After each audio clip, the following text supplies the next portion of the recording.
চট্টগ্রামের বাজারে গত 2 সপ্তাহের টানা ঊর্ধ্বগতির পর কিছুটা স্বস্তি ফিরেছে ক্রেতাদের মাঝে।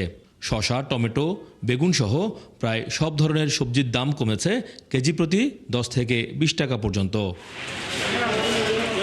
তবে গ্রীষ্মকালীন সবজির দাম এখনও বেশ চড়া। ঝিঙ্গা, করলা 160 টাকা, ঢেঁড়স 140, বরবটি 100 টাকায় বিক্রি হচ্ছে। আর বড় আকারের লেবু প্রতি জোড়া বিক্রি হচ্ছে 50 টাকায়। টমেটো 1 কেজি গত সপ্তাহে ছিল 80 টাকা, এই সপ্তাহে হয়েছে 45 হয়েছে 50 টাকা। আর বেগুন গত সপ্তাহে ছিল 80 হইতে 100 টাকা, এই সপ্তাহে হয়েছে 50 হইতে 60 টাকা। ঝিঙ্গা আপনার 160 টাকা করে কেজি নতুন, আর তিতকলা 160 টাকা করে কেজি, শসা 100 টাকা, শসিন্দা 100 টাকা। কমেছে সব ধরনের মুরগির দামও।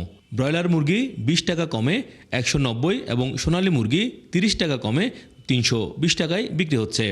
স্থিতিশীল আছে ডিমের দামও।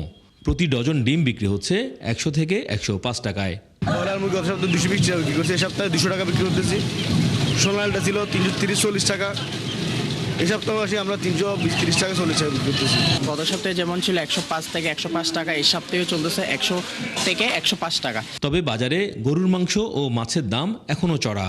গরুর মাংস বিক্রি হচ্ছে 850 থেকে 950 টাকায় এবং মাছের দাম কেজিতে বেড়েছে 100 থেকে 150 টাকা।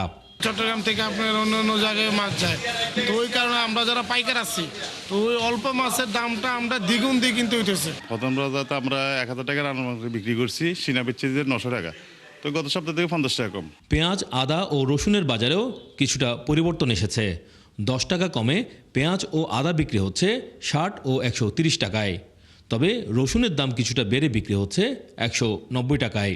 রসুন একটু দাম বাড়ছে, এখন 190 টাকা, আর পেঁয়াজ হচ্ছে 60 টাকা। ছোলার ডেছে 90 টাকা, আর দেশি মুসুর ডাল এসে 170 টাকা। ক্রেতারা বলছেন, নিয়মিত বাজার তদারকি ও সরবরাহ স্বাভাবিক থাকলে নিত্যপণ্যের দাম স্থিতিশীল রাখা সম্ভব।